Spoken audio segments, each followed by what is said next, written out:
Merci de regarder Balafon Télévision. Bienvenue dans le Grand Plateau. Au menu ce soir, le gouvernement de Joseph John Gouté est-il toujours dans la légalité ? Formé le 4 janvier 2019, soit près de 4 mois après le scrutin d'octobre 2018, il est toujours en fonction. Cette persistance interroge surtout dans le contexte actuel, car en effet, le mandat de Paul Biya est arrivé à expiration le 6 novembre dernier, avant d'être renouvelé le même jour suite à la proclamation des résultats du scrutin du 12 octobre. On est en droit de se demander si la fin du mandat du président de la République n'entraîne pas automatiquement la démission du gouvernement. Et alors que le pays se remet progressivement des conséquences de la crise post-électorale, la légitimité de tous les ministres, ministres d'État, ministres délégués, ministres chargés de mission et secrétaires d'État soulève des interrogations. Par ailleurs, nombreux sont les Camerounais qui espèrent voir de nouvelles personnalités capables de traduire en actes concrets la vision du chef de l'État pour les 7 prochaines années et ainsi passer des annonces aux réalisations. Au regard de la Constitution et des pratiques républicaines, le gouvernement actuel doit-il présenter sa démission pour permettre la formation d'une nouvelle équipe en phase avec le nouveau mandat présidentiel? L'analyse de nos invités est à suivre en seconde partie d'émission. Pour l'heure, place au journal.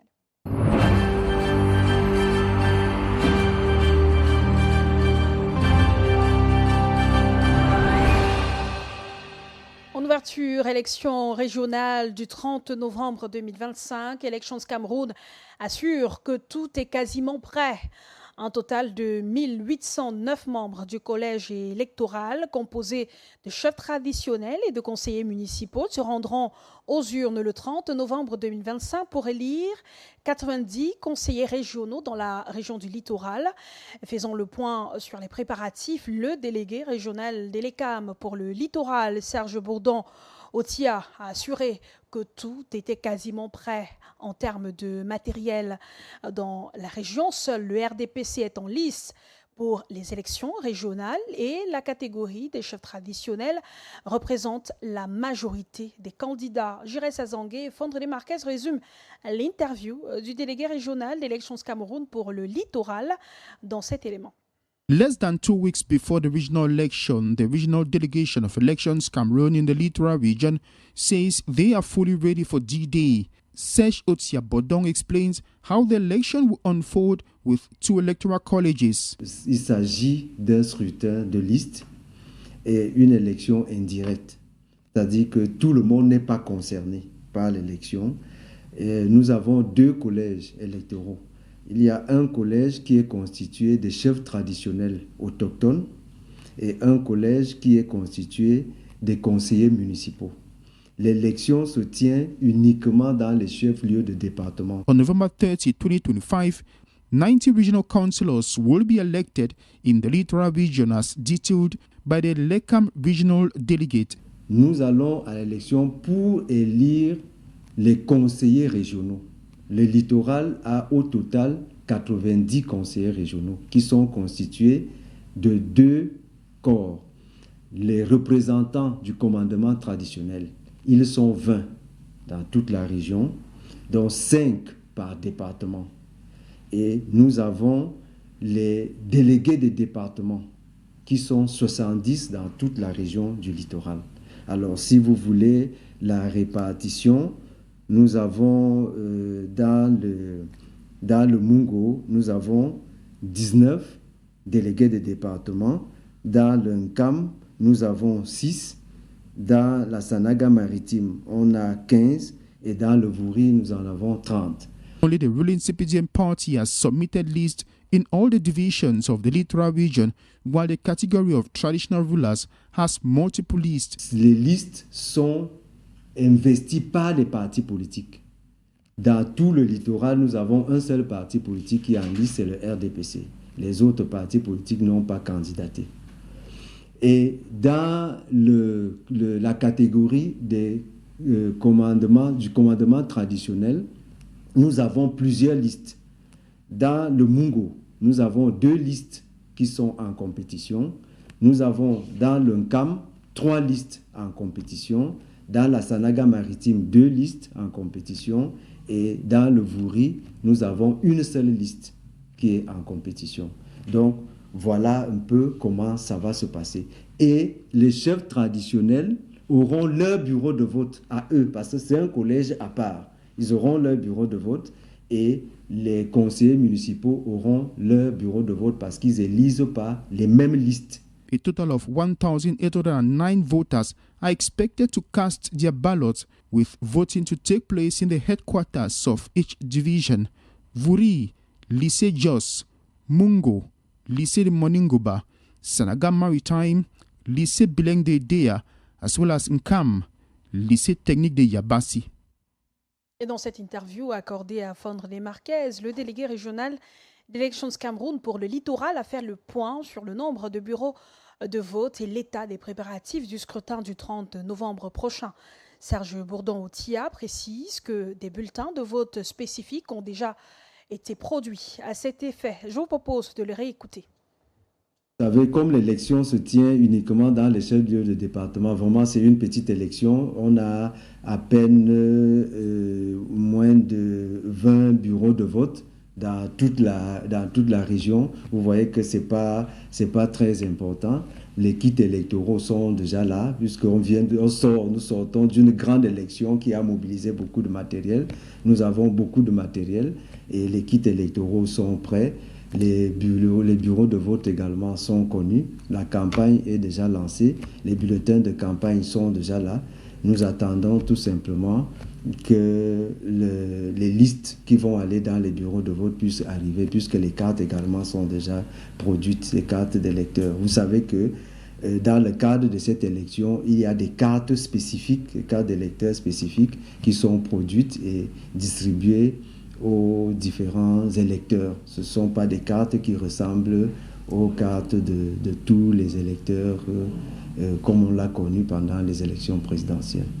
Et en marge de l'élection régionale au Fondi, le département du Fondi appelle à la responsabilité et à l'engagement militant, s'adressant aux conseillers municipaux et aux chefs traditionnels le 17 novembre à Yaoundé, à l'occasion du lancement de la campagne pour les élections régionales. Le chef de la délégation permanente départementale du comité central du RDPC pour le Fondi, le professeur Laurent Sège et Tundingoa, a appelé les responsables locaux à renforcer la mobilisation et invité les militants à l'unité et à la vigilance face aux tentatives de débauchage afin d'éviter toute dispersion des voix.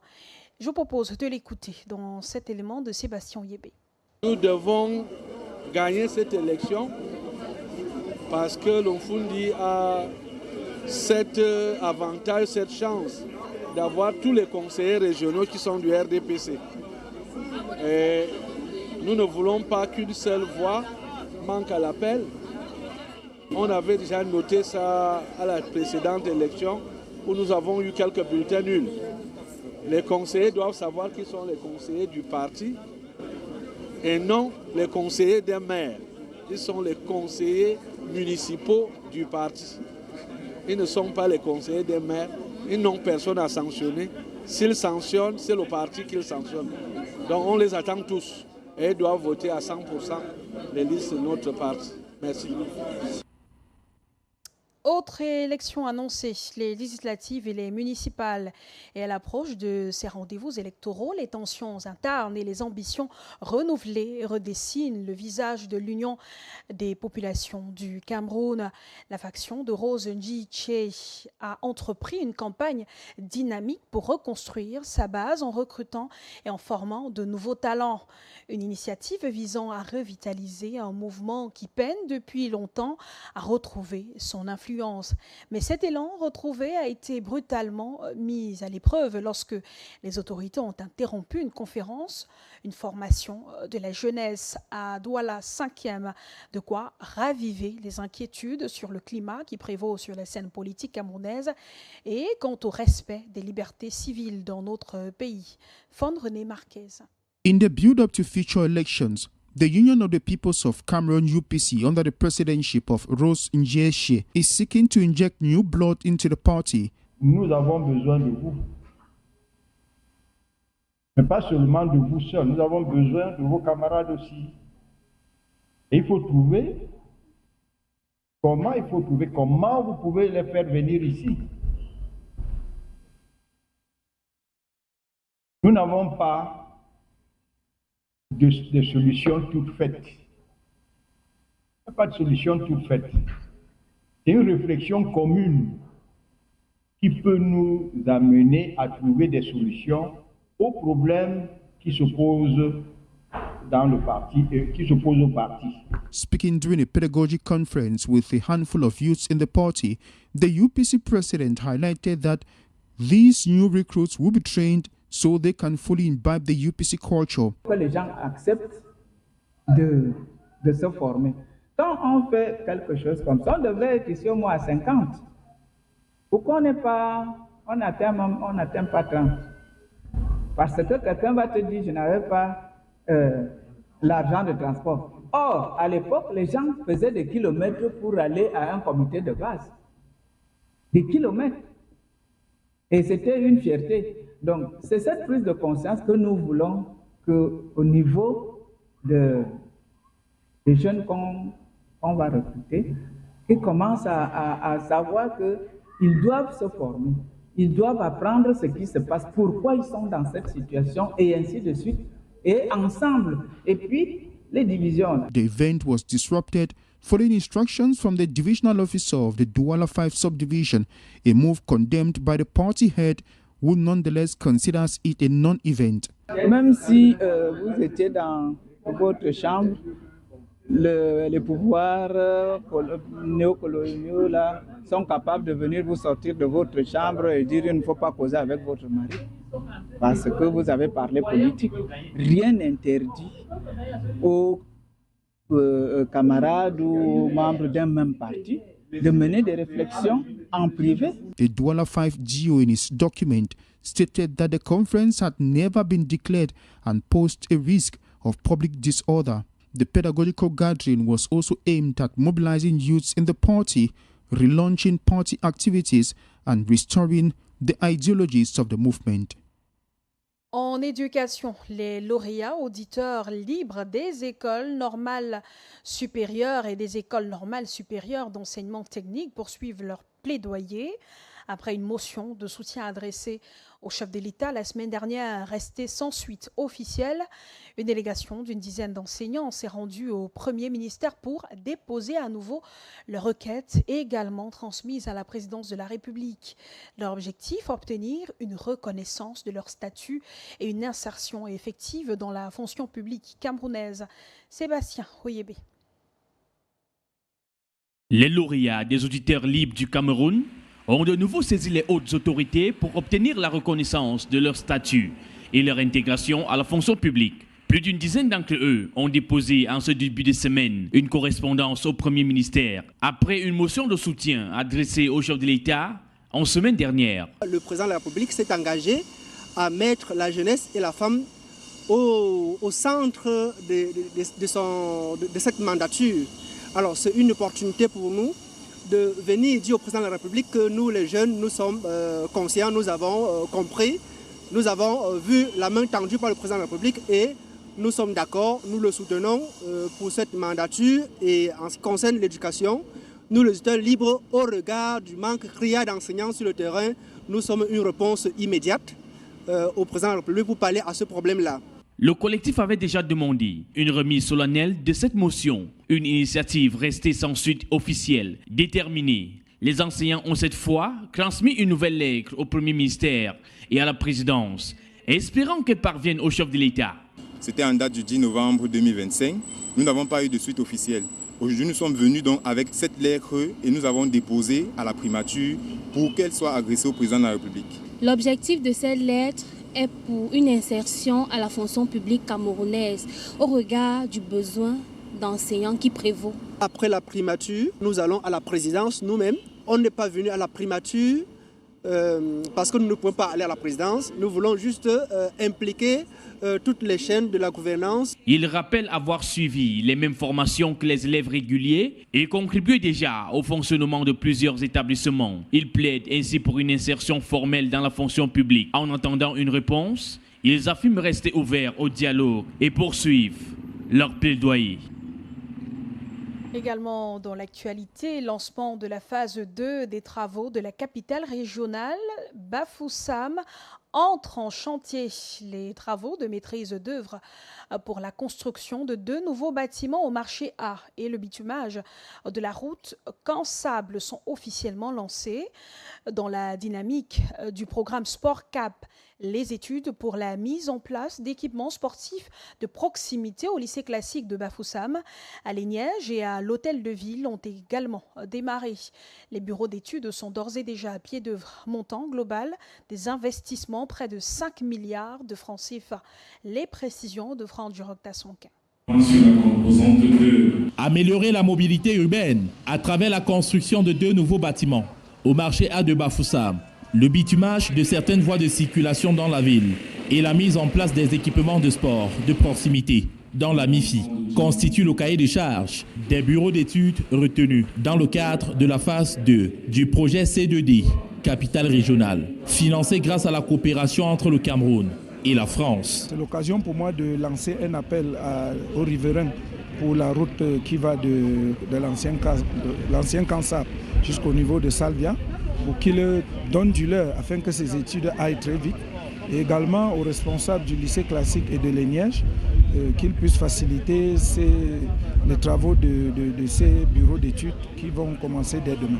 Nous sommes ici dans le cadre du programme C2D, qui est le programme de coopération avec l'Agence française de développement. Et c'est l'occasion pour nous de remercier une fois de plus le gouvernement de la République. Les travaux de maîtrise d'œuvre ont été lancés ce début de semaine à l'hôtel de ville de Bafoussam. Pendant les échanges, un point d'honneur a été mis sur le respect des délais de livraison des différents chantiers consignés dans chaque cahier de charge. Nous assistons le maître d'ouvrage dans le choix de l'entreprise et nous avons une partie où nous supervisons les travaux. Donc le rendez-vous pris pour les délais qui ont été annoncés pendant les différentes présentations. Donc le retour de satisfaction ne se fera pas attendre. Nous mettrons un point d'honneur à la fois sur la qualité, les délais et notamment sur la satisfaction de toutes les parties prenantes dans ce projet. Le projet C2D, phase 2 et les projets Score Cap devraient coûter environ 5 milliards de francs CFA. Tout est en place pour la réalisation de ces projets. Concernant le projet Capitale Régionale 1, la deuxième phase du programme C2D, les bureaux d'études sont déjà dans la ville de Bafoussam pour lancer les études. Et avec ces bureaux d'études, nous allons lancer les appels d'offres pour la réalisation des travaux. Naturellement, les équipes locales coordonnées par le maire de la ville sont également en place. En gros, nous avons pour la ville de Bafoussam 5 milliards à engager dans ces projets environ. Lors de cette séance de travail, Roger Tafam, maire de la ville de Bafoussam, a rappelé aux différentes équipes la nécessité de respecter les clauses afin d'offrir aux populations de cette ville les retombées de cette coopération franco-camerounaise. En culture, la 14e édition du Douala Music Art Festival, prévue du 27 au 30 novembre prochain, mettra en scène sur divers sites de la ville de Douala artistes, amateurs et vedettes. Cette édition du DOMAF s'annonce inédite car des sportifs feront également leur entrée sur la scène. Plus de détails avec Juliane Atada. Rollers, BMX et autres sports sont les nouveaux venus de cette fête artistique. L'art étant un domaine ouvert, le Douala Music Art Festival se positionne en plus comme promoteur de sports minorisés, le sport urbain précisément. En 2026, il y aura les JOJ de Dakar, les Jeux Olympiques de la jeunesse. Et il y a beaucoup de sports humains là-bas. C'est un domaine qui tarde à se développer au Cameroun, mais il y a une association qui se bat depuis plusieurs années et qui travaille pour le développement de ce sport humain-là, qui est BMX 236 à 237. BMX 237, à qui je donne un gros big up. Ils sont installés à Yaoundé. et on aura forcément l'occasion d'échanger avec eux et les talents jeunes qu'ils essaient de développer au niveau du skatepark. Cette 14e édition du DOMAF se veut également didactique. Les légendes du monde artistique enseigneront leur savoir-faire à la jeune génération et partageront avec le public des moments de show et de performance, pas souvent à la portée de celui-ci. Ce moment-là, non seulement c'est un moment où les populations vont bénéficier, vont vivre la magie, mais c'est aussi un moment où les artistes vont voir comment un grand artiste se diffuse. C'est aussi ce partage de lumière-là qu'on continue à justifier à travers le choix de cette légende. Entre innovations et idées continues, le DOMAF fait bien son chemin. Nous allons forcément travailler beaucoup avec des personnes qui sont dans le domaine du sport urbain, c'est-à-dire roller, BMX et autres. C'est ce que vous verrez pour la première fois peut-être sur cette édition. Mais aussi, le DOMAF, c'est une idée continue. C'est une idée qui part d'une base où il y avait un contenu qu'on valorisait pour plusieurs contenus qu'on valorise. Et à chaque édition, plus de personnes nous retrouvent pour pouvoir construire cette idée de base qui était juste une petite idée. En plus du stade annexe de Bonamoussadi, site principal de l'événement, plusieurs scènes seront ouvertes dans de nombreux quartiers de la ville entre le 27 et le 30 novembre prochain. Les promoteurs espèrent ainsi retourner leur gratitude à la cité économique et au Doualais, réputée pour leur hospitalité légendaire. Dans l'actualité sportive, la 5e session du conseil d'administration de la Fédération camerounaise de volleyball, faction Bello-Bourdane, tenue cette semaine à Yaoundé, s'est achevée sur une série de résolutions fortes. La validation des rapports d'activité financiers audités, la suspension temporaire de membres pour manquement éthique, la dénonciation d'actes de défiance ayant nui à l'image de la fédération et le rappel strict au respect des statuts. Des décisions qui tracent une nouvelle voie de discipline et de bonne gouvernance à l'aube de la saison sportive 2025-2026. Sébastien Oyébé pour plus de précisions. La Fédération camerounaise de volleyball, faction Bello-Bourdane, a clos cette semaine à Yaoundé la 5e session de son conseil d'administration. Les travaux ont abouti à la suspension temporaire de plusieurs membres accusés de manquement à l'éthique fédérale. Vous savez, c'est le conseil d'administration qui a suspendu temporairement, je dis bien c'est une suspension temporaire, elle n'est pas définitive, jusqu'aux conclusions de l'enquête sur la base des faits avérés qui ont été présentés aux administrateurs. C'est eux qui ont décidé en toute souveraineté. Ce n'est pas une chasse aux sorcières parce que les intéressés auront droit de se défendre auprès de la commission et d'apporter tous les arguments qui ont pu motiver les actes posés, et nous attendons sereinement le rapport de la commission d'éthique, le conseil bien sûr, pour nous prononcer et ensuite au cours de l'Assemblée générale très vite présenter les conclusions de ce rapport et les décisions prises par le conseil d'administration. Ce n'est pas une chasse aux sorcières. Sur le plan sportif, il a dressé un bilan positif de la saison 2024-2025, marqué par la montée du niveau des compétitions. Déjà, nous nous projetons dans ce que nous avons toujours fait en essayant de nous améliorer. Et déjà, en toute responsabilité, le Conseil a apprécié l'excellent niveau atteint par nos compétitions nationales. Cela nous a d'ailleurs valu des titres de champion, de vice-champion d'Afrique en catégorie U20 dames et messieurs, et surtout la bonne prestation de nos clubs et le niveau relevé de notre championnat de jour en jour, et nous tendons vers la professionnalisation. Le chronogramme 2025-2026 a été validé, plaçant la nouvelle saison sous le signe de la transparence et la bonne gouvernance. La direction appelle désormais à plus de discipline et de cohésion pour consolider la stabilité institutionnelle et poursuivre l'élan de performance du volleyball camerounais.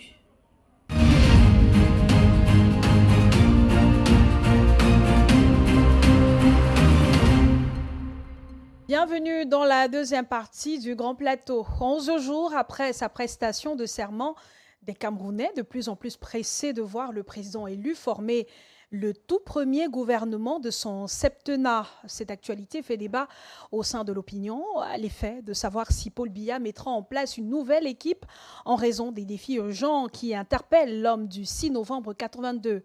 Question: existe-t-il une loi fixant un délai au président de la République pour former son équipe? Ce débat a-t-il sa raison d'être? La lecture de Jean-Paul Chouniat. Signer les décisions au prochain gouvernement, il ne pourra pas. Depuis la prestation de serment du nouveau chef de l'État le 6 novembre dernier, les supputations vont bon train sur la formation d'un nouveau gouvernement en perspective. L'opinion nationale est presque tenue en haleine à travers des débats médiatisés sur l'urgence pour Paul Biya, fraîchement investi dans ses fonctions, de renouveler les joueurs de son équipe ou faire confiance au même pour l'implémentation de sa politique de grandeur des espérances promise aux Camerounais. Si en même temps au sein de l'opinion nationale, y compris au sein du RDPC le pouvoir, l'on déplore le record de longévité de l'actuel gouvernement John Gouté, en place depuis le 4 janvier 2019, soit 6 ans, 10 mois et 2 semaines, avec des ministres décédés et remplacés par des intérimaires titulaires, des démissionnaires par des cumulards. Certains Camerounais ont hâte de voir à quoi vont ressembler les visages des nouveaux hommes forts de Paul Biya, même si l'homme lion choisit de maintenir les mêmes en poste dans un simple jeu de chaises. Au-delà de cette éventualité de faire du neuf avec du vieux, surgit de plus en plus une question de légalité. Un président élu assermenté peut-il maintenir à son bon vouloir le gouvernement de son précédent septennat, dont lui-même s'en est vite débarrassé pour entamer un nouveau mandat? Élu en octobre 2018, Paul Biya mettait sur pied l'unique gouvernement de son septennat 3 mois après. Du moins, à quand le premier gouvernement du septennat 2025-2032? Les textes et lois de notre pays fixe-t-il un délai au président de la République pour choisir ses ministres et ses plus proches collaborateurs? Quelques questions soumises à l'analyse et l'appréciation des invités de Grand Plateau. Merci Jean-Paul Chouniat, et d'ailleurs nos invités sont déjà en plateau. Maître Germain Inches Chejouo est avocat au barreau du Cameroun. Bonsoir maître, merci d'avoir accepté notre invitation. Bienvenue. Merci beaucoup madame. Merci. Samuel Andy est également avec nous ce soir. Il est journaliste communicant du PCRN, Parti camerounais pour la réconciliation nationale. Bonsoir Samuel, merci d'avoir accepté notre invitation. Bienvenue. Bonsoir Claude, bonsoir effectivement aux Camerounais qui nous suivent ce soir. Je sais qu'ils sont des millions à nous suivre, et également nous remercions le Parti camerounais pour la réconciliation nationale. Remercie Balafon pour certainement son invitation, afin que nous puissions continuer à éclairer la lanterne des Camerounais. Bonsoir également à Raymond Biri, premier adjoint au maire de la commune de Douala 4, communicant du Rassemblement démocratique du peuple camerounais. Merci d'avoir accepté notre invitation. Bienvenue. Merci, bonsoir Madame Mayo, bonsoir mes respectables copanélistes, bonsoir vos nombreux téléspectateurs au Cameroun et à Douala en particulier. 11 jours après la prestation de serment du président de la République, le 6 novembre dernier précisément, le nouveau gouvernement n'a pas été formé, l'ancien est toujours en fonction. Je voudrais déjà, sur cette question, avoir les avis des uns et des autres. Je vais commencer par vous, Samuel Andy. Ça s'explique que des jours après la prestation de serment, on n'ait pas un nouveau gouvernement, qu'il n'y ait pas eu remaniement ministériel? Oui, ça s'explique. Lorsque vous allez dans la Constitution à l'article 10, alinéa 1, il est bien dit que c'est le président de la République qui nomme le Premier ministre. Et sur proposition de ce même Premier ministre, les autres membres du gouvernement. Donc, il n'y a rien en temps normal qui peut justifier le fait qu'on pense que après la prestation de serment, le président de la République n'est pas nommé un gouvernement. Maintenant, tout dépend du timing qu'il donne à son projet de société ou alors à son programme, aux promesses qu'il a données aux Camerounais lors du discours de prestation de serment, où il disait effectivement que dans les prochains jours, il y a beaucoup de choses qui allaient être changées. Les Camerounais ont, pour le cas des ministres démissionnaires qui ne sont pas remplacés et avec des cumuls pour des situations de non-remplacement des membres décédés, et ainsi de suite. Je crois que tout cela, c'était avant l'élection. Et les Camerounais, avec même situation, ont accepté leur candidat, le président de la République, dans ces conditions. Donc, je ne pense pas que ce soit aujourd'hui quelque chose qui soit vraiment intéressant au niveau du peuple. Je pense que le peuple veut tout simplement voir est-ce que, de manière pratique, ils peuvent voir des améliorations de leurs conditions de vie. C'est ça le véritable débat aujourd'hui. Vous pouvez regarder un monsieur qu'on appelle Sergei Lavrov, vous le connaissez? Je ne sais pas combien de mandats il a déjà été avec le président russe. Mais là-bas, les choses avancent, les choses évoluent. Donc, garder un gouvernement, c'est du timing du président de la République. Maintenant, les résultats, effectivement, c'est ce que les Camerounais attendent. Maître Chejwo, ça s'explique également qu'on n'ait pas un nouveau gouvernement 11 jours ou plus après la prestation de serment du président de la République. Il n'est pas obligé de procéder à un remaniement? Effectivement, madame, si nous consultons la Constitution, le président de la République a tout son temps.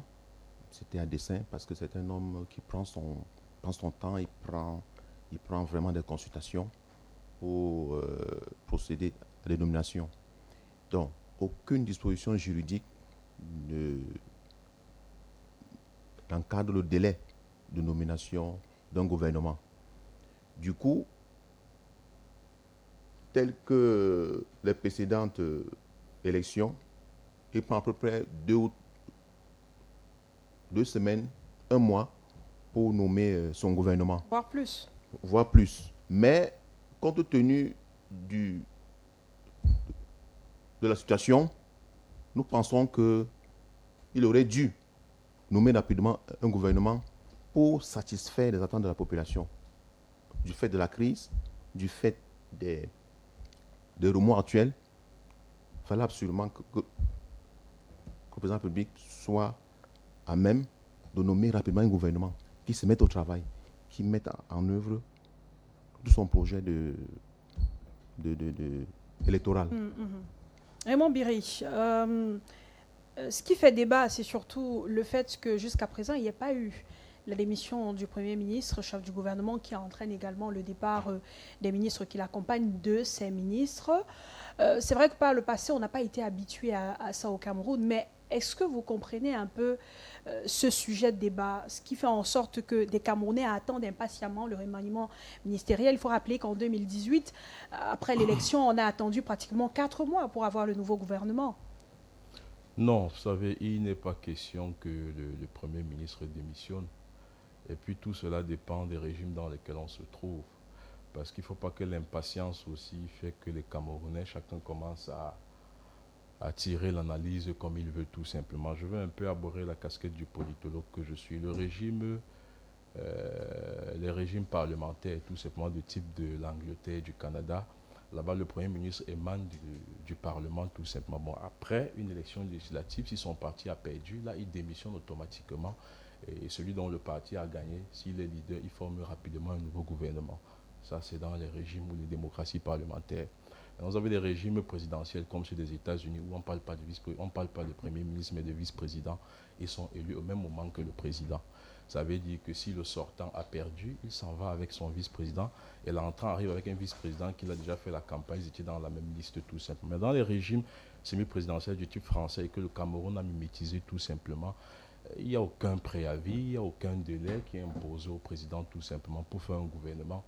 Rien n'est imposé au président. Après une élection présidentielle comme si, il peut prendre son temps pour former son gouvernement en fonction des conjonctures politiques tout simplement. Au sortir d'une élection législative ou municipale, il peut prendre son temps pour former son gouvernement tout simplement. Donc la fin d'un mandat ne fait pas expirer celui de son gouvernement, non, pas du tout. mandat de président, ça ne fait pas expirer ça fait pas mandat expirer. Pas dans le cas du régime semi-présidentiel du Cameroun qui est celui de la France, ça ne fait pas expirer tout simplement. Puisque la nomination du chef du gouvernement, qui est le Premier ministre, relève de la discrétion du chef de l'État tout simplement. Et il est maître de son temps, de son horloge, en fonction des contraintes et des conjonctures politiques tout simplement. Bon, c'est un débat qui n'a pas lieu. Mais maintenant, bien que dans la pratique politicienne, il y a qu'un certain nombre d'élections peuvent contraindre de conjonctures politiques. À l'issue d'une élection présidentielle, c'est normal qu'un remaniement se fasse, mais ce n'est pas une obligation que le Premier ministre démissionne. À l'issue d'une élection législative ou municipale, ça peut provoquer un remaniement ministériel, mais ce n'est pas une obligation que le Premier ministre démissionne tout simplement, dans le cas de notre régime tout simplement. Au regard justement de cette conjoncture dont parle Raymond Biry, Samuel Andy, est-ce qu'il n'est pas urgent d'avoir de nouvelles personnalités à la tête de certains ministères? Aujourd'hui, on a suivi le discours du président de la République qui a fait de grandes annonces pour ce septennat qui s'est ouvert le 6 novembre. Est-ce que les anciens pourront efficacement suivre sa vision? Vous voulez peut-être que je me mette à la place du président de la République pour vous dire si ceux qu'il continue à donner, comment je peux dire, à donner la confiance, peut faire ce qu'il veut. Bon, là, c'est lui. Au regard du bilan, évidemment. Maintenant, lorsque les uns et les autres dans les ministères. le regard extérieur, vous connaissez notre position là-dessus. Le regard extérieur, on vous a montré que le président actuellement n'avait plus la capacité d'apporter quelque chose de nouveau. Mais il est là. Ça veut dire que notre discours, les Camerounais l'ont botté en touche, ils ont choisi autre chose. Maintenant, nous respectons ce que les Camerounais ont choisi et ce que la loi, effectivement, a consacré. Est-ce qu'ils ont la capacité d'arriver? On aimerait être surpris. Mais effectivement, c'est pourquoi il a dit quelque chose. Moi, je m'appuie sur ce qu'il a dit. Son discours était un discours de refondation. Est-ce que dans cette refondation, il va continuer avec du vin nouveau dans les vieilles outres? On ne sait pas.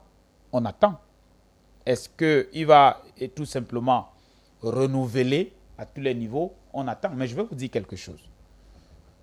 Le président de la République actuelle sait dans quoi il se trouve. Le Cameroun est un désert de serpents à sonnettes et de scorpions, où en réalité, trahison rythme avec respiration. Ça veut dire que nous sommes au niveau où il est même impossible de savoir avec qui on peut vraiment faire, à qui on peut vraiment faire confiance. Je vais vous rappeler que nous sommes, et je crois que je l'ai dit demain dans une tribune, le Cameroun vit l'une des graves crises politiques que beaucoup de pays au même niveau n'ont pas vécu. Une grave crise politique. Pourquoi vous, et cette crise considérez politique-là, cette crise comme étant aussi grave que ça? Elle est très grave parce que c'est une crise qui bloque le pays et qui bloque le fonctionnement efficace de l'État depuis pratiquement aujourd'hui environ 20 ans. Donc vous parlez de toutes ces crises sécuritaires, sociaux, non, les crises sécuritaires, ou simplement la crise post-électorale. Les crises sécuritaires, les crises post-électorales en réalité ne sont que les manifestations de ce qui est caché, la face cachée en fait de l'iceberg. C'est ça. Ce qui se passe au Cameroun, c'est qu'il y a des gens après 1982 qui ont dit le président actuel ne peut pas remplacer le président Madoua-Idjo. Il est passé de compromis en compromis. Nous sommes arrivés à la tripartite de 1991. Et après cette tripartite, il y a une nouvelle constitution. Ils lui disent, OK, 2 mandats, il va libérer.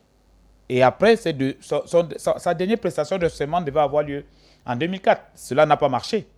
Il a dit qu'il reste. Et comme il reste, vous avez vu qu'après, il y a eu beaucoup de situations qui ont secoué notre pays. Vous avez vu les élans des uns et des autres d'aller même dans les pays des chancelleries étrangères, apporter des soutiens, à faire appel au soutien, ainsi de suite. Après 2011, depuis 2011, ce pays-ci est quasiment dans les ténailles. Ça ne fonctionne pas. Et observez bien la scène politique, la scène nationale, tout est bloqué. Et c'est d'ailleurs là où, entre eux, même au sein du RDPC, certains ont commencé à sortir les discours de coup d'État scientifique, où tout était mal fait à dessein, parfois par certains proches dans le sérail, pour qu'en réalité les populations se révoltent. Donc nous sommes dans cette situation où lui-même, le président de la République, sait qu'il est face au sans-visage. Ça veut dire qu'il ne sait pas exactement qui tient quelle fibre. Maintenant, est-ce qu'il peut donc s'émanciper de cette situation pour apporter aux Camerounais la solution, lorsqu'on sait qu'en réalité, il y a 2 choses. Lui, il est partant.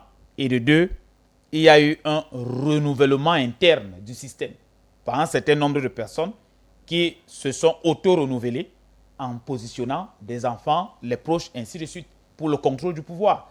Donc, c'est complètement fermé et c'est difficile.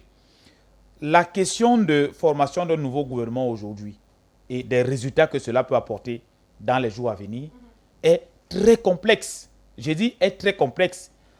C'est pour ça que nous pensons qu'il va peut-être nous surprendre. Il est à son dernier mandat probablement. Est-ce qu'il aura la capacité de refonder comme il a pensé, comme il a dit?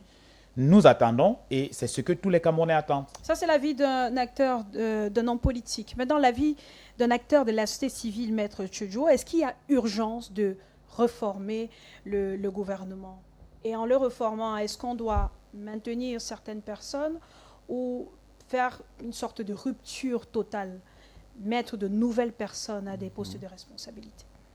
Madame, du point de vue purement légal, le président de la République n'est pas obligé de nommer un nouveau gouvernement. Vous l'avez dit. Il est reconduit dans ses fonctions au président de la République. Et ce gouvernement actuel date de janvier 2019. Selon l'article 10, le président de la République met fin aux fonctions du gouvernement. Il peut le maintenir. Et est-ce qu'aujourd'hui, le gouvernement est légal? Oui, d'un point de vue du chef de l'État qui n'a pas mis fin aux fonctions, et aussi du point de vue du Parlement qui n'a pas renversé le gouvernement. Donc, on ne peut pas interroger la légalité du gouvernement à l'heure actuelle. Ensuite, la société civile attend plutôt des réformes. Le président de la République peut très bien reconduire le même gouvernement, ajuster simplement avec ceux qui sont décédés, les remplacer, et puis continuer son action. Le peuple attend de lui les réformes, les actes qui sont significatifs, des pouvoirs régaliens qui sont transmis pour permettre à la population d'avoir des bonnes conditions de vie. Mais aujourd'hui, nous sommes dans l'attente. Nous sommes dans l'attente. Donc, il faut observer la façon de faire du président de la République. Mais, compte tenu des précédents, il va certainement procéder à un nouveau gouvernement. Peut-être par ajustement, peut-être par remaniement. On verra bien. Mais justement, au regard des attentes de la population, de tous ces mouvements qu'on a observés tout au long du processus électoral, avec cette crise qui a quand même secoué le pays, et le bilan qui est le bilan de l'ancien gouvernement, bon, le gouvernement encore en fonction, qui est critiqué par certains Camerounais, est-ce que le président de la République a tout intérêt à reconduire les mêmes personnes? Je ne pense pas. Parce que la population a eu à plusieurs reprises à dénoncer certains membres du gouvernement, peut-être le laxisme, peut-être des cas d'indélicatesse. Il y a eu des scandales de corruption. Scandale de corruption, la Cannes, le Stade Olembe, le Covid. Glencore, par exemple, comme vous le dites. Donc moi je pense que le président de la République va pouvoir répondre aux attentes de la population en nommant nos nouvelles personnes. On a vu tout au long de l'élection présidentielle dans votre parti, Raymond Biri, au RDPC, de jeunes comme vous se mobiliser, montrer de quoi ils sont capables, et ainsi de suite. Est-ce qu'au-delà du fait que le président de la République ayant été reconduit, son gouvernement, il n'est pas obligé de procéder à un remaniement, est-ce qu'il n'y a pas au sein même de votre parti, le RDPC, tel que ça a été montré tout au long de la campagne, une volonté de positionner ces jeunes qu'on a vus sur le terrain se déployer plutôt que d'avoir des personnalités qui sont au gouvernement depuis des décennies? Vous faites bien de poser cette question. Maintenant qu'on a évacué la première question, qui était celle de savoir s'il y a un délai, si la loi prescrivait un délai au président de la République à la sortie d'une élection présidentielle de composer un gouvernement, de changer son Premier ministre. Maintenant qu'on sait qu'il n'y a pas de délai, maintenant la conjoncture est laquelle? Nous sortons d'une élection présidentielle qui a été quelque peu émaillée après, avec des émeutes. On a parlé d'une crise post-électorale. Et cette conjoncture-là, nous-mêmes, le RDPC, nous sommes arrivés à cette élection avec 53,66%. Nous sommes partis de 71% en 2018 et je pense de 74% en 2011. Alors ce sont des faits. La baisse de ce score, le contexte politique post-électoral, fait qu'en réalité, ce sont des conjonctures maintenant politiques qui peuvent pousser le président de la République tout simplement à maintenant faire donc un nouveau gouvernement. Pas forcément nommer un autre Premier ministre, il peut remanier le gouvernement en gardant le Premier ministre qui est là. Moi, personnellement, c'est un Premier ministre qui ne me dérange pas. Il est à l'écoute.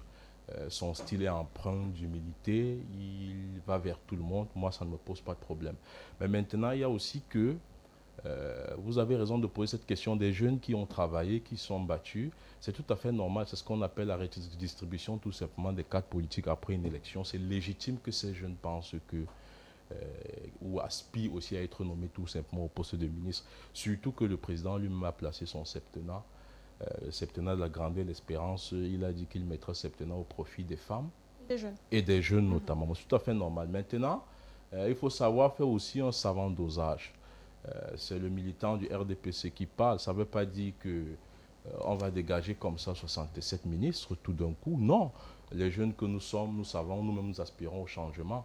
Mais il faut toujours faire un savant dosage en gardant un certain nombre d'aînés qui vont apprendre aux jeunes qui vont arriver, si c'est le cas, et pour qu'il y ait une sorte de coordination, une sorte d'efficacité du gouvernement tout simplement. Bon, c'est légitime, nous aspirons tous, pas moi seul, le président national, notre président national de l'OJRDPC, M. Auguste Somba, qui a travaillé, nous avons tous travaillé tout simplement sous sa supervision. Il y a beaucoup de jeunes au Cameroun, je ne vais pas les citer ici, qui sont au sein du RDPC, qui ont travaillé tout comme nous ici à Douala, et qui aspirent légitimement à cela, et qui ont des compétences pour exercer ces fonctions tout simplement. Mais tout dépend maintenant de la discrétion de l'homme qui dirige ce pays tout simplement. Et nous ne sommes pas là pour dire qu'il faut balayer tout le monde, comme ça se dit dans les rues, non. Nous sommes là pour dire que nous sommes des jeunes, nous sommes à des positions de pouvoir intermédiaires. S'il faut faire un nouveau gouvernement, il faut faire un savant dosage pour que les aînés puissent tirer les jeunes qui vont entrer et que tout cela soit plus efficace pour l'action gouvernementale tout simplement. Samuel Andy, je voudrais qu'on insiste sur le fait que le président de la République n'est pas obligé de procéder à un remaniement ministériel. Évidemment, aucun texte ne le contraint à le faire et ainsi de suite. Mais est-ce que vous ne pensez pas qu'il serait peut-être temps d'amener le président de la République à le faire dans les prochains jours ou alors à renouveler progressivement son gouvernement? On a vu au cours du dernier septennat, pas beaucoup de membres du gouvernement ont changé lors du remaniement de 2019. De quoi susciter ces réactions qu'on a en 2025 de ces Camerounais qui voudraient avoir de nouveaux visages? Est-ce qu'il y a peut-être, il est à envisager une possibilité de contraindre le président de la République, peut-être dans les textes ou dans la Constitution qui peut être revue, contraindre le président de la République à procéder automatiquement dès la réélection, dès son élection, à la constitution d'un gouvernement ou simplement à un remaniement ministériel sur une période donnée? Moi, lorsque vous posez cette question, je suis vraiment très heureux parce que la légalité, c'est pas ça le problème. Le gouvernement est légal. Mais le président de la République lui-même, dans son discours, il a pris la peine de toucher un certain nombre de pans. Et c'est pour ça que j'ai dit tout à l'heure, est-ce qu'il va prendre du nouveau vin et le mettre dans les vieilles outres? Vous voyez? Lorsque vous parlez de la refondation, vous touchez par exemple des textes qui réorganisent notre vie en commun, et même l'administration, et les éléments comme, je prends un cas de code électoral, la constitution et toutes ces choses, on s'attend à ce qu'en réalité, vous puissiez bousculer un ministre de l'administration territoriale, un ministre de la justice, au moins ces deux-là, concernant ça, vont bouger. Donc on doit mettre de nouvelles personnes qui vont encadrer cette nouvelle loi, cette nouvelle orientation, et ainsi de suite qui arrive. Et même jusqu'au ministre de la décentralisation.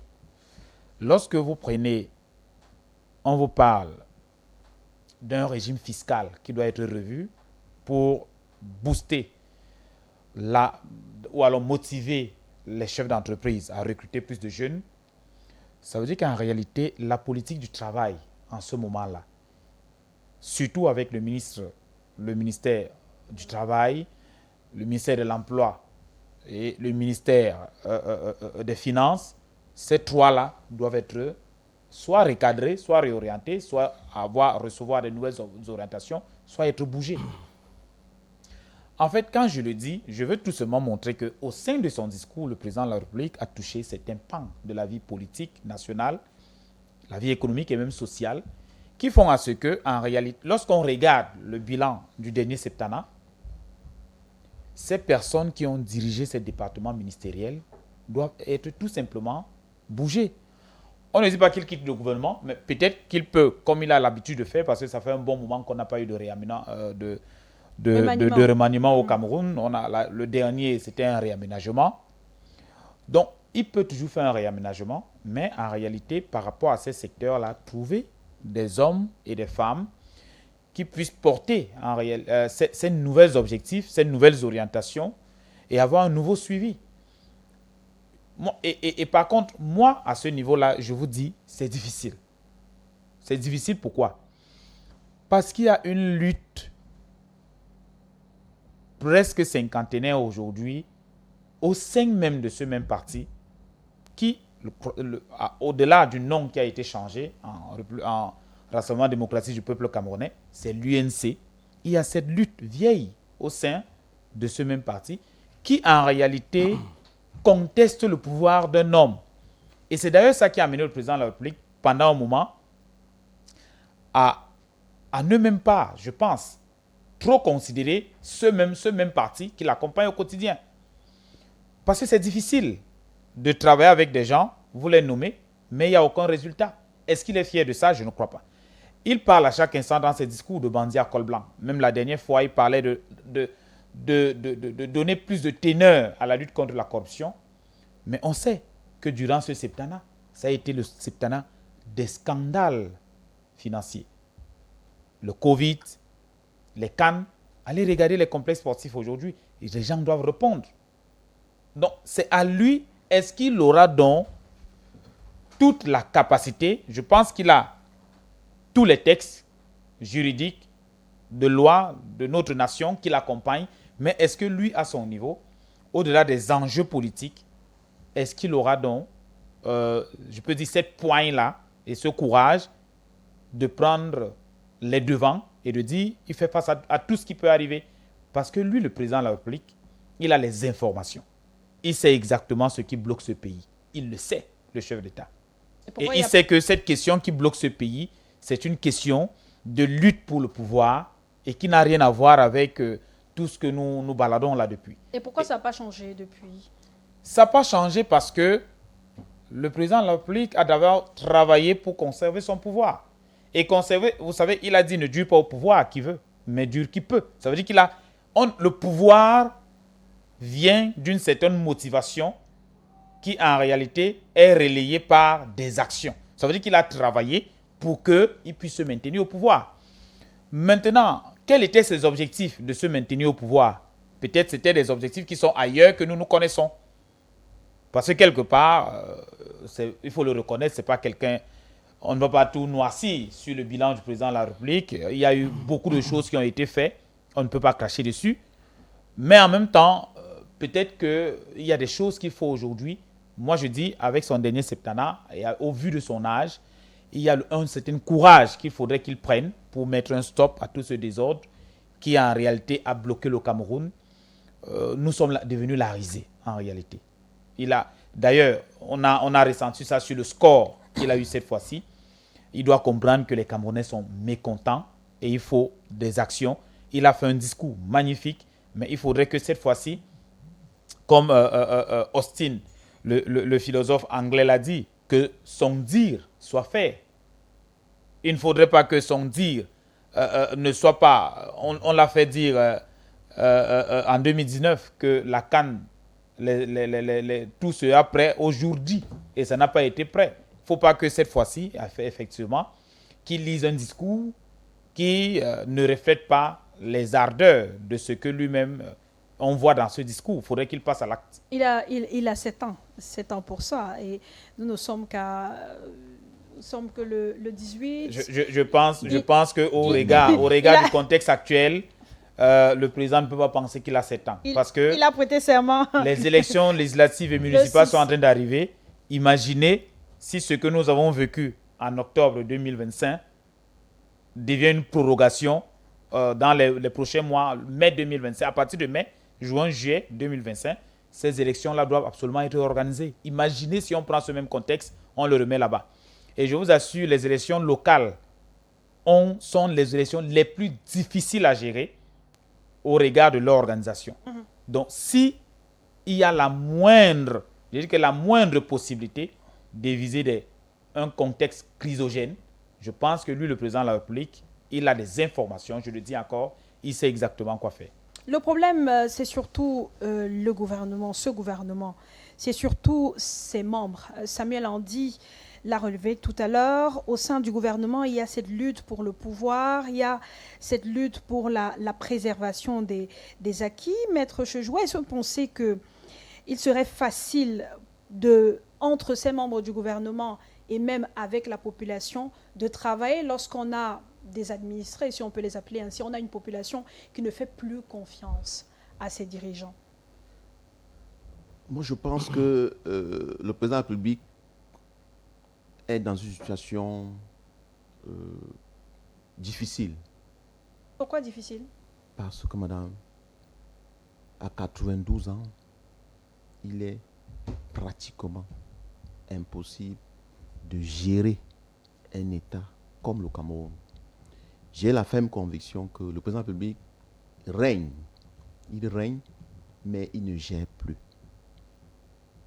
Et avoir un gouvernement de mission sera très difficile. Pourquoi? Parce que le gouvernement actuel totalise 7 ans de durée, mais en termes pratiques, la population ne se reconnaît pas. La population n'a vraiment pas ressenti un travail significatif qui leur permettrait de pouvoir améliorer leurs conditions. Donc, le prochain gouvernement, je n'ai pas beaucoup espoir en ce prochain gouvernement parce que le président de la République n'est pas au fait de la situation. Compte tenu de son âge, de ses difficultés, il ne peut vraiment pas prendre en main toutes les données de ce pays. Là, vous êtes en train de contredire Samuel, qui a dit tout à l'heure que le président a montré qu'il a informé. Il est au parfum de ce qui se passe dans le pays. Je n'ai pas trouvé son discours assez novateur. Si vous regardez les deux discours du 6 novembre 2018 et le discours du 6 novembre 2025, il n'y a pas trop de différence. Lorsqu'il parle des femmes, quelle est la réforme fondamentale qui est en faveur des femmes depuis 2018? Quand on parle des jeunes, il y a des projets de financement pour les jeunes, mais à quelle quantité, à quel niveau? Il faut revoir toutes ces stratégies. Donc, je n'ai pas confiance en ce président de la République qui n'est vraiment plus concerné par la vie quotidienne de la nation. Est-ce qu'il peut vraiment revoir les choses? Je serais étonné. Parce que dans le gouvernement, il y a des personnes qui voudraient rester et qui ont des acquaintances avec ceux-là qui font le gouvernement. Donc, en termes de membres de la société civile, je n'ai pas beaucoup confiance en l'avenir du Cameroun sous ce régime. Parce que les réformes ne seront pas faites. Les actions qui permettent au peuple de comprendre qu'il y a vraiment du changement seront très limitées. Et puis, il faudrait peut-être espérer que l'opposition se réveille et travaille abondamment pour que lors des échéances prochaines, qu'elle puisse avoir un droit de parole assez important au niveau de l'Assemblée nationale. Avant ce que l'opposition pourrait faire, il y a c'est pour vous relancer, hein, Justement, maître. merci. Il y a cette crise de confiance observée. Est-ce que la collaboration entre le gouvernement et la population pourra être la même? Il y a eu la crise post-électorale, il y a eu des morts, il y a eu des jeunes qui ont été interpellés, bien que certains aient été libérés par la suite. C'est ce que je disais. Pour que la confiance renaisse au moins à un petit niveau, il faudrait que le prochain gouvernement soit un gouvernement de jeunes, un gouvernement qui intègre les femmes. Sinon, vous allez vous retrouver dans une situation où c'est les mêmes qui sont reconduits et les projets qui peuvent améliorer la situation de la population ne sont pas implémentés. Donc, il faut absolument que le président de la République donne des signes qu'il a vraiment compris. Mais, comme je l'ai dit tantôt, je ne suis pas très confiant compte tenu de la situation qui prévaut. Raymond Biry, on a évoqué la possibilité que le gouvernement change complètement, que le président de la République, peut-être dans son prochain remaniement, fasse entrer des jeunes, peut-être des jeunes qui ont mouillé le maillot lors de la campagne électorale. Si jamais l'autre scénario possible, c'est qu'ils reconduisent les mêmes, est-ce qu'on peut attendre quelque chose de différent de ceux-là qui, au cours des 7 dernières années, n'ont pas complètement répondu aux attentes de la population? Alors, je vais commencer par le militant du RDPC que je suis, qui est accroché à la discipline et à la loyauté de mon parti, tout simplement. Si le président reconduit les mêmes, je prends acte, je continue à travailler comme j'ai pu travailler durant cette élection présidentielle où le poste de président des jeunes du parti à Douala 4 que j'occupe.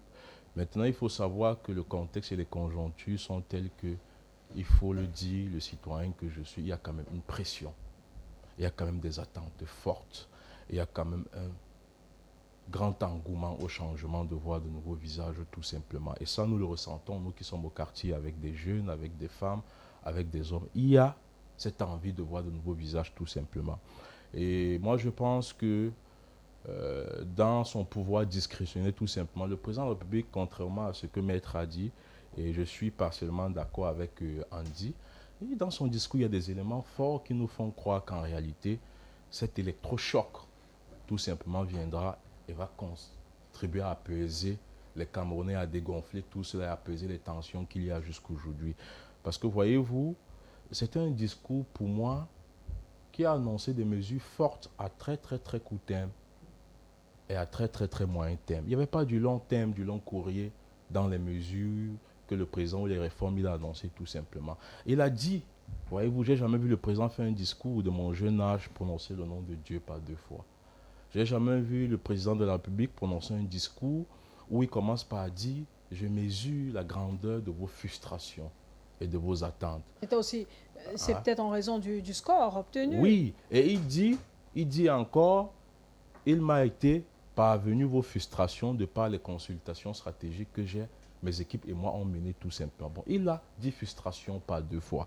Le président de la République a conscience que les citoyens lambda qui sont dans les quartiers ont besoin de ce changement-là. Et je le disais tout à l'heure, il n'est pas donc question de balayer toute la cour, tout ça. Je l'ai dit, c'est un savant dosage. Parce que voyez-vous, si aujourd'hui on balayait 67 ministres et qu'on mettait 67 nouveaux visages de jeunes et de femmes, vous êtes d'accord qu'il y aura un problème de coordination, il y aura un problème d'implémentation de l'action gouvernementale. Comment ça? Lorsqu'il y a un capitaine? Oui, il y a un capitaine, mais il y a que les automatismes ne seront pas encore là. Or, si on fait un savant dosage, 50% de femmes et de jeunes, 50% d'anciens là, où je ne sais pas dans les proportions 40-60 tout simplement, on est sûr que ce sera efficace. Les anciens pourront... Je vais le dire, pourquoi je ne peux pas le dire? Vous savez, nous dans le RDPC, nous on commence à penser que nos aînés qui ont fait 30 ans, 25 ans, 40 ans au gouvernement, qui ont tout donné, nous on pense que c'est le moment pour eux aussi de se reposer un peu tout simplement. Donc vous répondez à ma question, ils ne peuvent plus donner grand-chose à la population, ceux qui sont là c'est pas qu'ils peuvent plus donner grand-chose, c'est que la conjoncture, même s'ils pouvaient donner grand-chose, ou les attentes des populations font que les gens sont braqués sur un certain nombre de visages depuis 25 ans, depuis 30 ans, depuis 15 ans tout simplement. Les gens sont braqués là-dessus. Quelles que soient les réformes, là c'est le citoyen qui parle, qu'on a pu implémenter ou les réformes ou les mesures qu'on prendra, il n'y a qu'un certain nombre de citoyens, de compatriotes camerounais sont braqués. Et moi, je dirais tout simplement que si j'avais un conseil à lui donner, c'est le président dans son pouvoir discrétionnaire.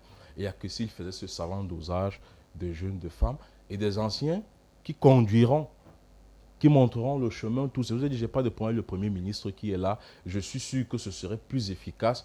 Et cette équipe-là, avec les mesures, les réformes et les actions très à court terme qu'il a annoncé, très vite les choses vont aller très vite tout simplement. Oui, maître, vous voulez réagir? Oui, madame. Je suis un peu réticent par rapport à la déclaration selon laquelle si on balaie tout un gouvernement, les choses seraient compliquées.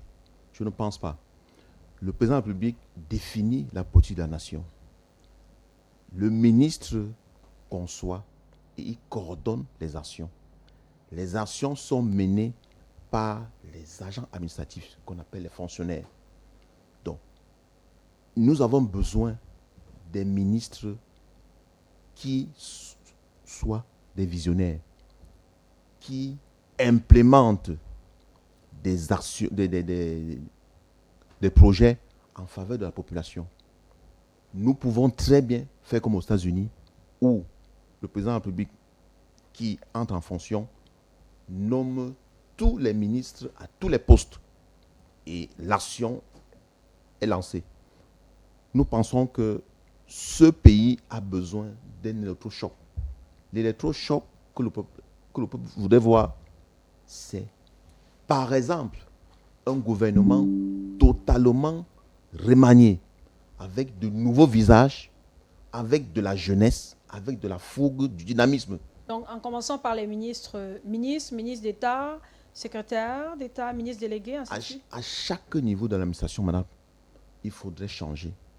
J'ai l'habitude de fréquenter les ministères et je vois bien que les directeurs d'administration sont très jeunes dans la tranche 40-45. Et ça, je confirme d'ailleurs. Pourquoi pas confier les rênes des ministères à ces gens, madame? Ils sont aguerris. Ils ont besoin d'un capitaine, d'un lieutenant qui va diriger, qui va coordonner. Nous pouvons très bien, madame, remettre à plat ce gouvernement et construire de très bonnes choses. Le plus important, c'est peut-être la satisfaction. Ah oui, vous voulez réagir, allez-y. Je veux dire quelque chose. L'émotion ne doit pas nous plonger dans la naïveté. La génération qui gouverne aujourd'hui, c'est la génération du président de la République. Ce sont des hommes et des femmes, pour la plupart, à près de 80-90%, qui ont cheminé ensemble depuis des années 60-70. On vous parle de ministre Bello. Le ministre Bello arrive au gouvernement d'Aïdjo en 1966. 4 ans après l'arrivée, 4 ans,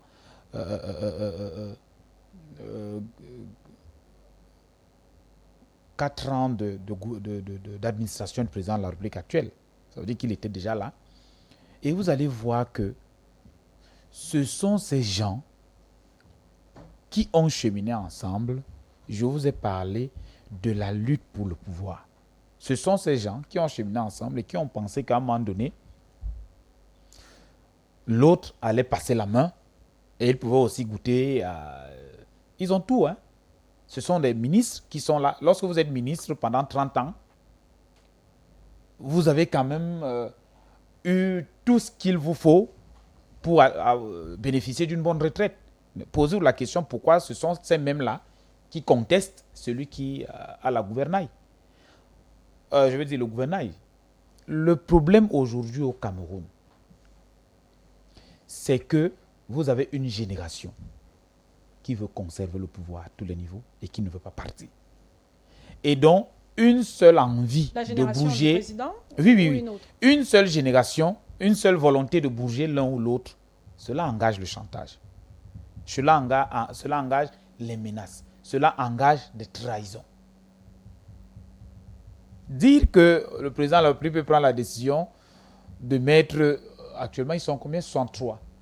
De mettre 63 nouveaux visages au niveau du gouvernement camerounais, c'est l'utopie. Ça n'arrivera jamais.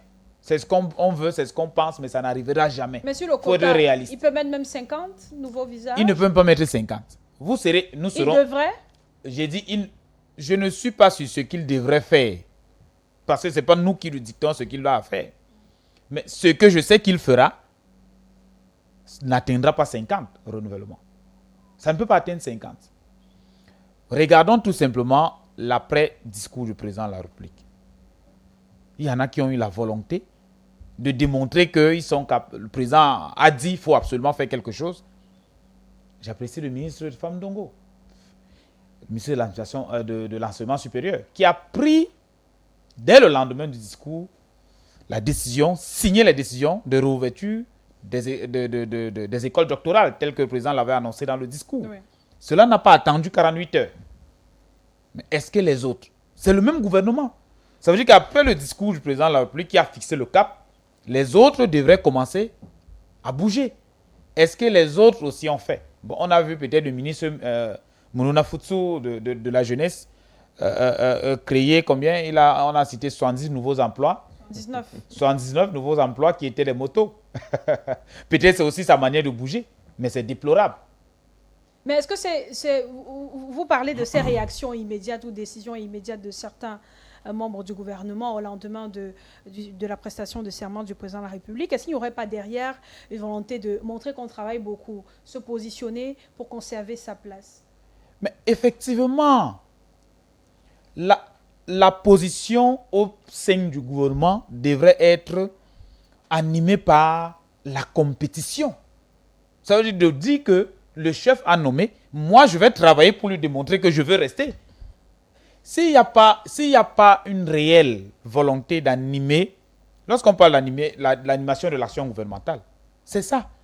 C'est que les uns et les autres démontrent que la confiance qui nous a été faite, nous pouvons. Mais ce n'est que ça. On ne demande pas autre chose. On ne demande pas autre chose. Je pense que le président de la République, je le dis encore, il a l'information. Il n'y a pas mieux informé au Cameroun que le président de la République. Je vais juste vous prendre la question des consultations. La bonne ou bien l'information qui lui est donnée? Non, le président de la République a jusqu'aux bonnes informations. Là, soyez rassurés. Ce monsieur qui est là, au Palais de l'Unité, ce monsieur de 92 ans, j'ai dit, il a toutes les sources nécessaires pour avoir la bonne information. Il a tous les moyens d'avoir la bonne information. Effectivement, c'est ce qu'on a souvent pensé nous faire comprendre que non, peut-être le président de la République n'a pas les bons rapports, il n'a pas... Non. Je dis, nous sommes ailleurs. Le véritable problème sur la prise des décisions par rapport à ce qui se passe n'est pas sur le fait qu'il n'a pas la bonne information. Le président de la République est le mieux informé dans ce pays.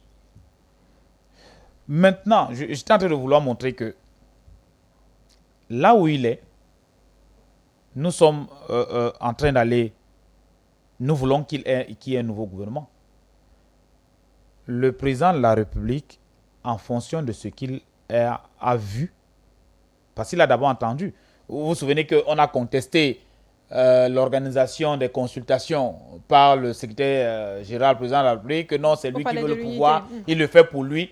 Les médias, on a versé, les hommes politiques ont versé tous les venins là-dessus, ainsi de suite. Mais vous l'avez suivi dans son discours, qu'à partir de ces consultations, il avait déjà les informations sur le degré de frustration des populations. Il a dit dans le discours. Cela vous montre qu'en réalité, il sait et il savait qu'il y avait ces consultations et je pense même que c'est lui qui les avait instruits. Donc, il faut que nous comprenions que le président de la République, à l'heure actuelle, je dis encore, nous au PCRN, nous avons démontré par A plus B jusqu'à quel niveau il y a le blocage dans notre pays et qu'il fallait autre chose.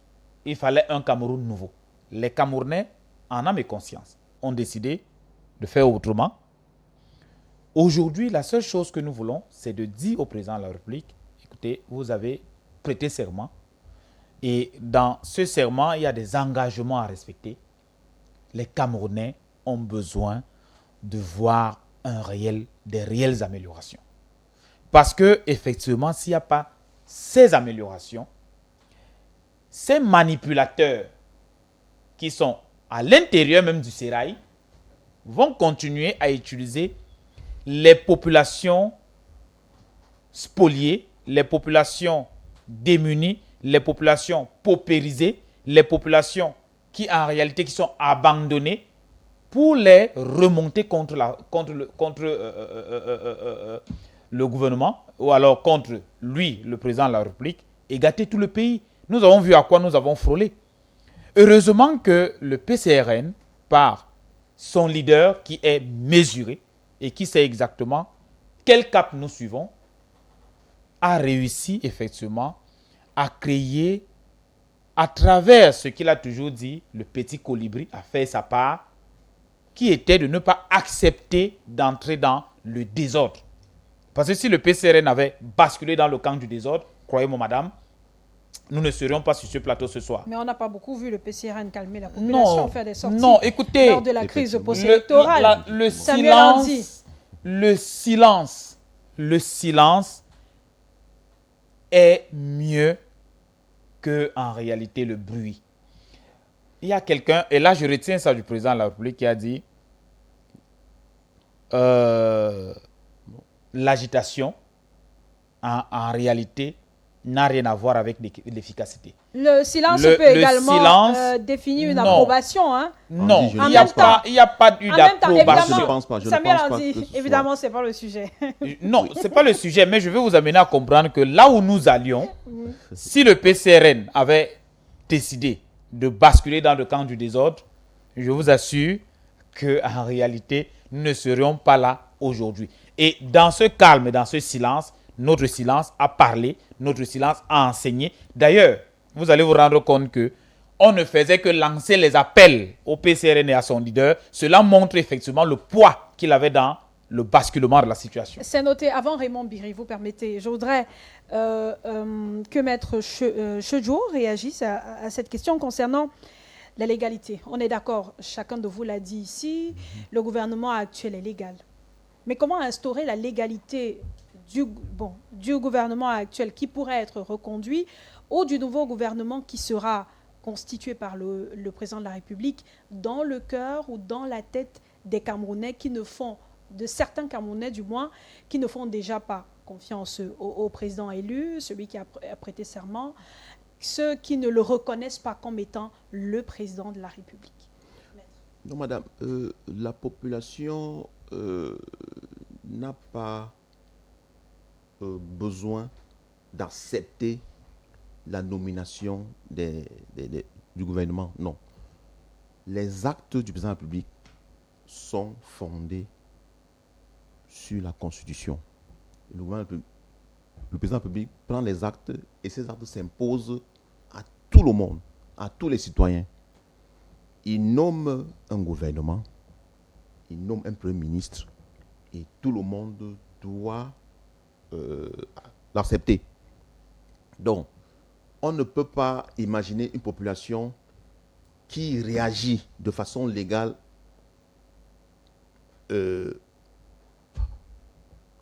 à une nomination. Non, on ne peut pas le faire. Mais la population peut s'exprimer par des manifestations, par des messages, par des déclarations sur la consistance, la pertinence même du gouvernement qui est nommé. Mais comment le gouvernement nommé peut travailler sans la collaboration de la population? Le gouvernement, par les élections, a déjà reçu l'onction de la population. Et le gouvernement maintenant doit mettre en œuvre le projet présenté à la population lors des élections. Et c'est en cela qu'on vérifie si effectivement les attentes ont été satisfaites. C'est à ce moment-là. Donc, la population doit simplement espérer qu'il y ait un sursaut de ce régime en sa faveur. Si ce n'est pas le cas, je pense que le gouvernement qui sera nommé par le président de la République peut être en difficulté si l'opposition arrive à avoir les 2/3 des députés. L'article 34 donne la possibilité de censurer un gouvernement. Donc, c'est à ce moment que nous pouvons voir un gouvernement à l'œuvre, un gouvernement menacé. Lorsque vous êtes menacé, vous pouvez vous mettre au travail rapidement et de façon pertinente en faveur de la population. C'est pour cela que j'appelle nos partis politiques de l'opposition à exploiter les échéances à venir pour imposer au gouvernement de faire ce que le peuple attend. Et à travers l'article 34, à tout moment, au moins une fois l'an, l'opposition, les députés peuvent faire tomber un gouvernement. Raymond Biry. S'il vous plaît, je voulais rapidement dire quelque chose. Vous permettez d'abord que Raymond Biry dise un mot, s'il vous plaît. Quel type de réponse le président de la République pourrait donner à ces Camerounais-là? Il a dit dans son discours, il reconnaît les frustrations des Camerounais sur la constitution de son gouvernement, peut-être la répartition. On sait que ça tient compte également de l'équilibre régional et tout le reste. Quel est le bon message ou le message fort que le président de la République pourrait donner à ces Camerounais après le discours pour apaiser les tensions? Alors, il faut... Sur le plan économique, il a déjà donné un certain nombre de mesures très fortes en faveur des jeunes, d'ailleurs, dans son discours. Sur la composition du gouvernement. Oui, maintenant, sur la composition du gouvernement, on parle de gouvernement depuis, mais on oublie qu'on a aussi des DG, des PCA qui sont là depuis 20, 25, 30 ans aussi. Ça, il faut le dire. Pour moi, dans ma tête, c'est le gouvernement là et l'ensemble des DG et PCA qui sont depuis un certain moment. Bon, alors, tout de suite, de manière forte comme ça, vous savez, il y a des mesures qui m'ont permis de devenir maire en 2020. C'était quoi? C'était 3 choses, tout simplement. On avait dit dans le RDP, c'est la promotion de nouveaux visages. Je crois que c'est ce qu'il faut faire dans le prochain gouvernement qui arrive. La promotion de nouveaux visages ou des nouvelles figures, la promotion des jeunes et des femmes, et le respect de la composante sociologique, des grands équilibres sociologiques, c'est ce qu'il fait déjà depuis au moins 40 ans, 43 ans. C'est ce qu'il fait et c'est ce qui a maintenu notre pays ici dans cette cohésion sociale tout simplement. Et personne n'a été exclu dans aucun gouvernement. On dit souvent du Cameroun que les 57 départements, chacun a son ministre. Parfois, d'autres départements ont même 2 ministres. Bon, pour moi, voilà un peu tout simplement. Faire ce gouvernement de la promotion de nouvelles figures et ajouter des jeunes, cela va créer l'électrochoc qui va apaiser les Camerounais. Et ceux-là, ces jeunes hommes, ces jeunes femmes, à côté des anciens, par contre, je ne suis pas d'accord qu'il faut balayer tout. Vous savez, Hollande, il est arrivé en 2017. Il a gardé M. Cazeneuve et Claude Le Drian. Parce que c'est des anciens sur lesquels les jeunes qui arrivaient devraient s'appuyer pour que l'action gouvernementale soit efficace. Il peut aussi garder le Premier ministre et balayer le Justement, reste. il peut garder le Premier ministre, il peut garder d'excellents ministres dans notre gouvernement qui sont arrivés là à moins de 45 ans. Je pense à M. Manaouda Malachi, M. Oswald Baboké, M. Galaxy Toga. C'est des jeunes, ils sont arrivés là jeunes, on ne le dit pas très souvent. Mais ils sont arrivés là tous à moins de 45 ans, ceux que je viens de citer. D'autres, j'en oublie. D'autres sont arrivés là à 55 ans. Je pense à le ministre Basilekin. Basilekin, ils sont arrivés. On ne le dit pas assez souvent. Mais il y a eu déjà des gens qui sont arrivés à ce gouvernement à moins de 45 ans. Bon, maintenant, quand on parle de jeunes, on veut davantage renforcer cela tout simplement. On ne dit pas que cela doit partir. Cela peut servir de relais d'expérience à ceux, la vague de 35, 40 ans qui vont arriver tout simplement. Bon, il n'est pas question de balayer tout le monde. Moi, je pense que ces actes forts de promotion de nouvelles figures, de jeunes et de femmes qui ont travaillé, qui ont mouillé le maillot dans le parti, qui sont battus pour qu'on ait ces 53,66% et qui seront des hommes prêts, capables pour lutter contre ceux qui ont des 46% en face. Je crois que ça va décrisper l'atmosphère et ça va relancer notre machine du RDPC. Nous allons sortir de l'émission. Samuel Andy voulait dire un mot après Maître Toujours. Oui. Avant de sortir, je dis ceci. Ce n'est pas une question de la composition du gouvernement. C'est une question de l'efficacité. Le partage des postes ministériels sur les 58 départements et tout, ce n'est pas ça que les Camerounais... Je ne pense pas que c'est ce que les Camerounais attendent. Parce qu'on a pris un jeune que j'apprécie bien, le ministre Basilekin, qui sortait du ministère des Relations extérieures, où il était vraiment très capé. On lui a confié le ministère des PME. Mais allez-y regarder quel a été le résultat. Est-ce qu'il a les moyens, avec la manière dont le système est englué, de pouvoir apporter le résultat? Un critère n'exclut pas un autre. Le critère de la composante sociologique n'exclut pas la méritocratie. Effectivement, c'est pour ça que je voulais nuancer. Ou l'expertise dont sont dépositaires tous ces candidats qui aspirent à devenir ministre. L'expertise peut même être là. On peut allier ces deux critères-là et c'est efficace. En termes de pilotage, je vous assure, c'est un monsieur que j'apprécie beaucoup.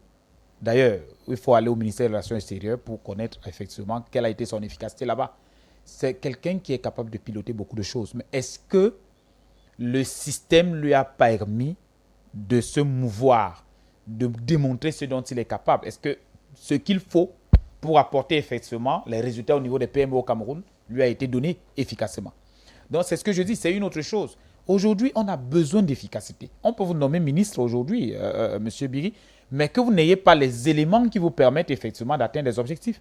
Donc aujourd'hui, le nombre ne suffit pas, le profil non plus, c'est la compétence du nouveau gouvernement. Il y a le profil, mais il y a aussi la volonté politique à permettre à ce que ceux qui sont nommés puissent effectivement atteindre les objectifs. Oui. Donc, lorsque je l'ai dit, sauf si vous allez me donner... on n'a plus suffisamment de temps, on n'a plus le temps, 10 secondes. En 10 secondes, je vais dire que Maître a dit quelque chose tout à l'heure. Les hommes politiques, les partis politiques de l'opposition ont beaucoup travaillé. Sur le mandat passé, nous avons beaucoup travaillé. Nous continuons d'ailleurs à le faire. C'est pour ça que le président national du PCRN a lancé l'appel, a fixé le cap pour les élections législatives et municipales. Et nous disons aux Camerounais, au lieu d'engager, aller dans le désordre, l'éducation citoyenne est très importante. Et c'est ce que Maître est en train de faire tout à l'heure, en montrant qu'il y a un élément sur lequel on peut s'appuyer, effectivement, pour bousculer le gouvernement actuel. La clé, c'est pour ça que nous continuons à parler l'éducation citoyenne. Ne pas entraîner les gens dans le désordre et leur montrer effectivement ce que prévoit la loi. En telle situation, qu'est-ce qu'on peut faire? Et ce qu'on peut faire, c'est d'aller aux élections, aux élections législatives et municipales qui arrivent et permettre à ce que, au-delà des près de 45% qui n'ont pas voté, les appeler et aller voter. Merci. Oui, Maître. Nous voulons rappeler que le gouvernement actuel est légal parce que le président de la République a nommé et que le Parlement n'a pas renversé. Mais ce gouvernement doit être renouvelé de fond en comble pour que le message qui a été transmis avec les 53% et la clé électorale doivent absolument être entendus pour que le gouvernement, pour que le peuple soit à même d'espérer.